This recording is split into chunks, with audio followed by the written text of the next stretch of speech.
So அதாவது நீங்கள் கேட்டிங்க, நான் பேசிக்காக வந்து ஜாயின்ட் ஃபேமிலி.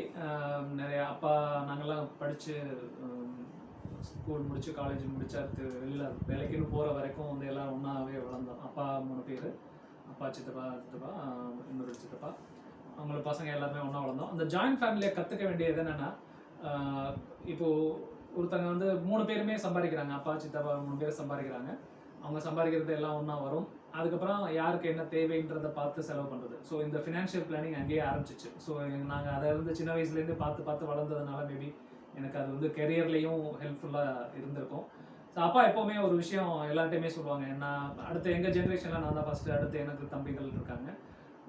எப்போவுமே ஒரு விஷயம் சொல்லுவாங்க. எனக்கு இப்போ வரைக்கும் நானும் நிறைய பேருக்கு அதை அட்வைஸ் பண்ணுறேன்.